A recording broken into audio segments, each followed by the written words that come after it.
Welcome to The Sound of Teaching, an Education Through Music Los Angeles podcast series in which we explore insights from music educators on teaching strategies, career paths in K-12 music education, and wellness tips for teachers. Join us as we delve into a heartfelt chat. I'm your host, Chloe Howes.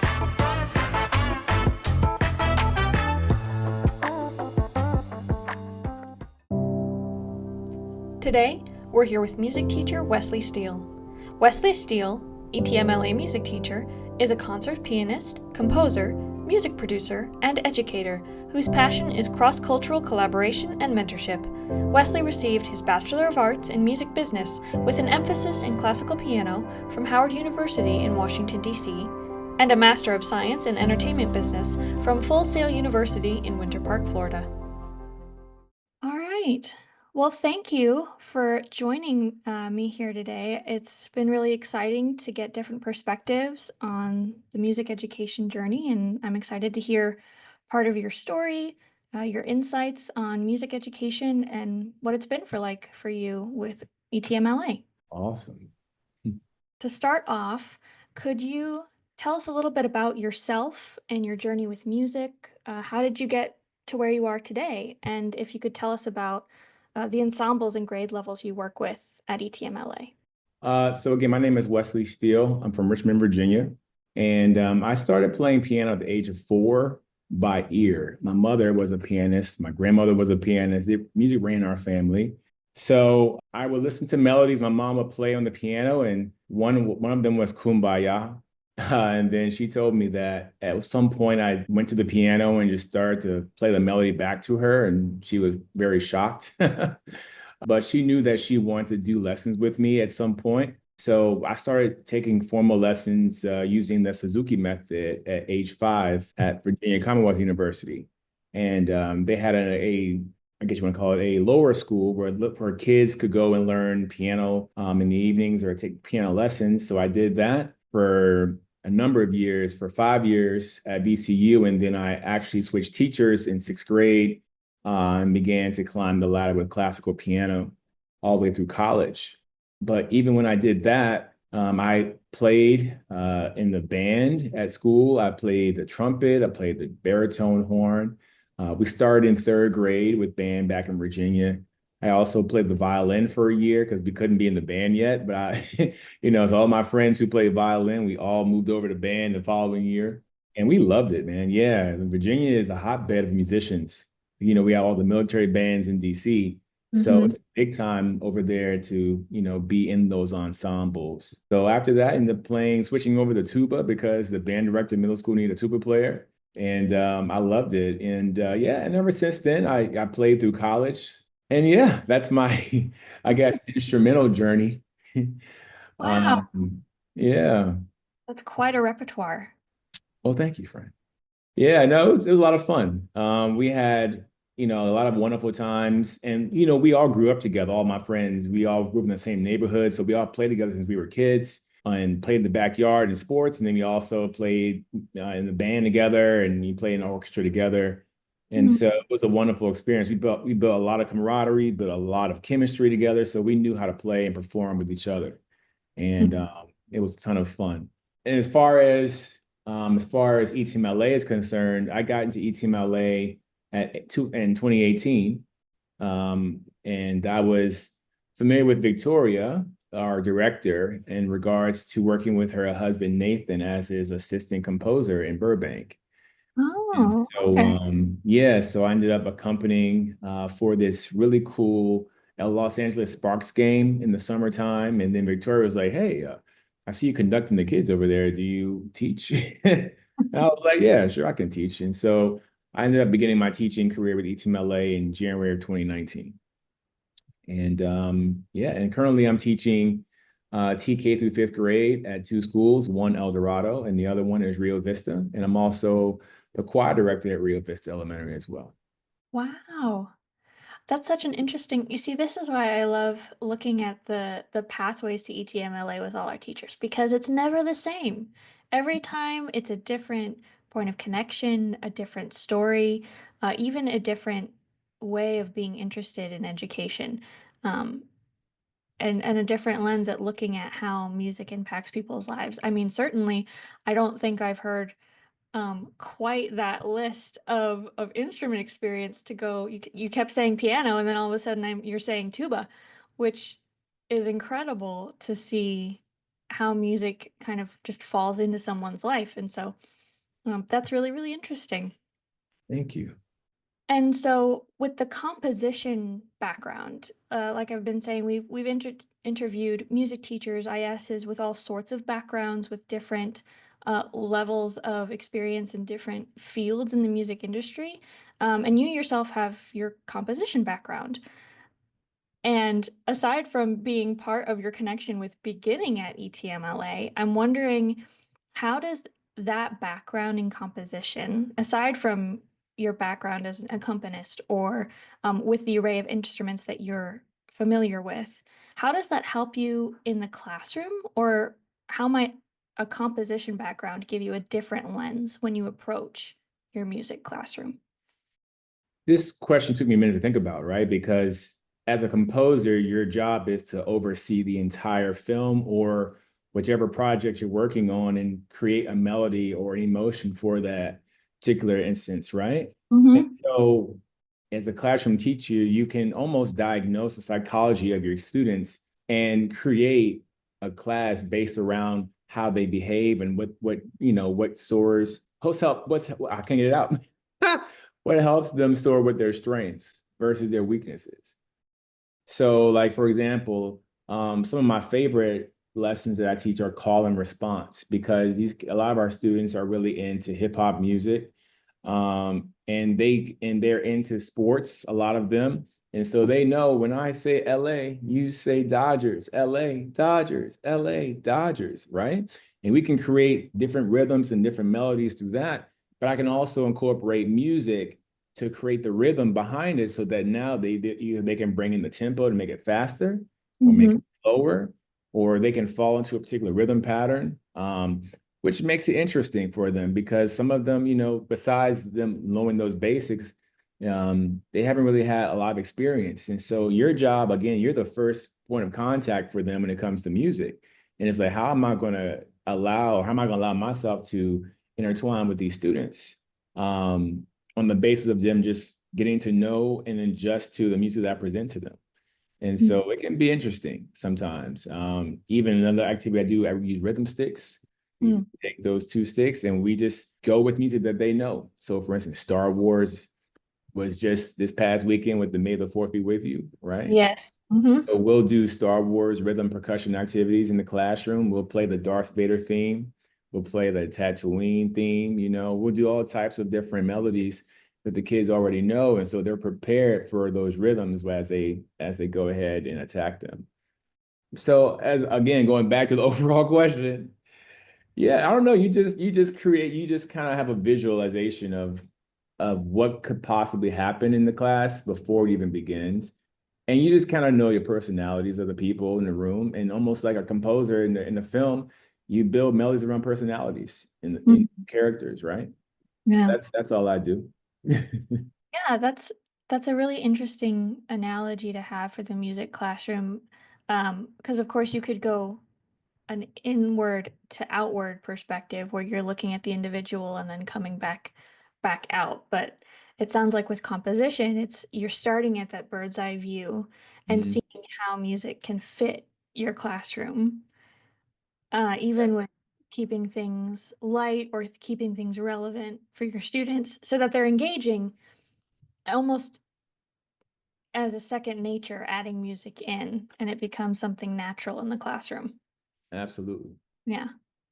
Well, I love that you were kind of talking about how you have those connection points with your students, how you referenced as you're on the front lines of their exposure to music and music education for these students. And so my next question is, as a music teacher, I wonder if you could kind of dive a little deeper in how you approach making your activities culturally responsive and what might that look like in a day-to-day experience of a music classroom, either with things you've done before or just how you approach a culturally responsive music classroom.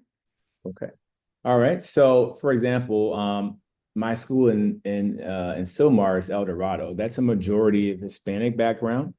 Mhm. And so going into that environment, you're aware of the community around and what most people are maybe listening to or what they might know, but you really have to dissect the classes and figure out from teachers as well, hey, like what have these kids been exposed to? Like, how can I come in and be of help? Some of them are still they're not speaking English at at certain points. So you have to figure out a way to bridge that gap, right?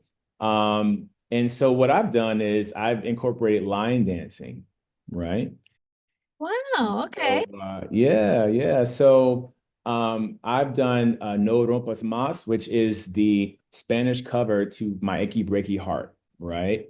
For the students, not just in Silmar, but also at Rio Vista where I teach as well.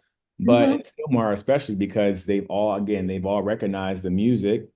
And so I teach them dance steps. I teach them, it's almost like the electric slide, if you know what the electric Yeah. slide is. Yeah. Oh, so we just do that, and then the kids are singing along and they memorize the music and we're grooving and moving, man. And and it just makes the entire classroom light up. Mhm. And the kids are just way more comfortable with you as a teacher to help bring in that cultural specific idea that you're looking to do. And Yeah. after a while, you don't even think about the culture part. You think about everyone just enjoying themselves, you Mm. know. And so I've done that several times just to get certain groups. Even over here, Rio Vista, we have a vast diversity of people from Hispanic to Asian to African American, of course, from different countries. A lot of immigrants are coming over as well. And so even for right now, we're doing a spring concert that incorporates music from Greece, music from Armenia, music from Japan, right? So Wow. I'm constantly researching. Let me use dance again, different dance techniques. We're using music from Brazil. So we're using samba music and we're dancing samba in class. So kids are being exposed to all different categories of music, but they're also being able to feel like they can submerge themselves and be comfortable in that classroom because again, some of them have heard this before, or you have some kids who have immigrated to the United States who don't feel comfortable yet, but I bring that music in, they feel like, oh, I'm right at home, Mm. So it just makes everyone excited. And I just want everyone to have a good time. That's just how I do. I bring people together any way I can. Yeah. Hmm. That's a really fun just idea and concept. It sounds like you have a very holistic approach when you're thinking about, even just from the kinesthetic side, it's not just music, but music is dance, and then dance and music is fun and connection. And even it sounds like this safety and comfort in the music classroom for your students. So I like that you touched on that part of being culturally responsive is not necessarily the end into itself, but the goal of having a culturally responsive classroom is kind of what you were saying. Like you want everyone to be having fun, to feel comfortable, to have the ability to dance and get silly or get involved in the classroom all as one group together. Absolutely. That is the goal. And it's a fun approach to boot. I mean, line dancing, samba, all of that, that's just fun in general. Oh my goodness, yes. Yeah. I part-time in choreography, I guess if you want to say. Okay. I love to move, love to dance. So, anytime I can get some type of dance together for students to enjoy, then Mhm. I'm down for it, man. I love to do those things for them. So, yeah, it makes it a ton of fun to be around for sure. Yeah. Well, and it also sounds like it's getting collaborative with the other teachers, which is also Yeah. significant as well. Like it's not Yeah. just the music classroom isn't like an island in the middle of the school. You're talking and trying to get to bring those teachers in as well. Exactly. Even for like, I'll say, for example, for my Armenian music over here at Rio Vista on the fourth grade class, our one of our teachers actually helped me choose the song, and then she also helped me with the folk dance that we're going to do with the song and some of the instrumental dance breaks. And so she also was like, "Hey Wes, don't worry about it. I'm going to actually bring in my formal wear from Armenia as well, so maybe we can have some of the kids dance with me in the front. We can make sure that we have wear that costume so that everyone can realize what we're doing. I mean, people are really just giving their hearts to it. Like, listen, we want people to be represented. We want everyone to be enjoying it and learn from it, because it's, of course, when you speak different languages and have different heritage, it can be a bit intimidating, or people would just want to feel a part of something bigger than themselves. And I think this is what that actually is. And it feels amazing to be a part of something like this for myself. Yeah. That's awesome. That's really cool. That sounds like a party, honestly. Come Sounds over. so fun. Yeah. Well, thank you for kind of diving deep into that. It kind of dovetails and overlaps with our next question. So, June is also Black Music Appreciation Month, and I wanted to ask, who are some of the voices or composers or influences in the music world that inspire you as an artist? Especially when you think about the influence of African American artists in music history, and the development of music in general. That's a wonderful question. And yeah, Black Music Appreciation Month. There's so many artists. No, I'm There's asking. so many artists. And influences, I'll start with the influences first because influences are not just the artists who made it to the big time. They're the band directors, the musicians that helped me along the way. So I'll even say Yeah. Mr. Ron Coles, he was my elementary school band director. He was an African American man in Virginia as well. Glenroy Bailey, my middle school band director, phenomenal flautist, had his own band called Glenroy and Company back in the day. Mr. William Prentice, he was probably the most I take after as far as my teaching style is concerned because he was very stern with us in high school, but he also taught us so much about real life. Of course, he also mentioned, making sure you're on time, making sure you're doing this, making sure you're doing that, but looking for excellence anywhere you could be. He was the man for that. And of course, my college band directors, John Newsom and Kelvin Washington, Michael Fitzhugh at Howard University, all those gentlemen were instrumental with me becoming a wonderful ensemble director, as well as Dr. Raymond Jackson. I mean, those are just influences. He was my classical piano professor at Howard. So I just dealt with so many musicians throughout my life, even some of the guys who let me sit in with them as a kid on their sets in the jazz sets when I was back home in Virginia. Debo Dabney's of the world. Those guys, man, they were phenomenal pianists, jazz pianists. They just said, "Hey, Wes, come on in and sit down. Your parents say you can play." I was like, "Yeah, I'll play." And they let me sit in their set and get that real Oh, experience. So those are just influences, okay? yeah. Now, the big time musicians who I want to take after, well, Quincy Jones is probably the top of my list. He just passed away back in November. Hmm. It was actually one of my life goals to meet him. Unfortunately, that didn't happen, but he symbolizes to me exactly who I want to become in the music industry, a humanitarian, a person who loved everyone and who was loved by everyone to, continue to push the agenda when it came to the music and the culture. And also, again, like blending everything together, right? It doesn't matter what the film is or what the style is, who the artist was. Quincy loved everybody. Mm. That's exactly who I want to become as a musician out here in Los Angeles. Looking back even further, we have a classical pianist named Margaret Bonds. Margaret Bonds she was one of the first African American female composers, classical pianist. Hmm. Um, she inspired me greatly in college. One of her most famous pieces is called Troubled Water. It was a classical rendition of the Negro spiritual Wade in the Water.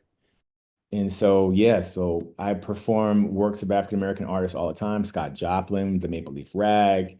I'm teaching my students, I try to teach, I have a private piano studio as well. So I try to teach my students at least one African American composer, Mm. while they're growing so they can learn a bit of how culture has shifted in America and how the music is affecting them today in what they listen to, right? So Scott Mm. Joplin, Nathaniel Dett, you can't leave out the greatest entertainer of all time, Michael Jackson. You know, come on now. We can keep going. I mean, you got Whitney Houston, you got Yeah. Prince, you got Mariah Carey, who's still going hard. Beyonce, she's making her own way, of course. Hmm. So yeah, these are a lot of different influences who have inspired me, and it's sometimes these questions are hard for me to do because to narrow it down to like a top five it's really hard. I listen to every bit of everything. Yeah. Well, Mm. especially when it's like, even if you were to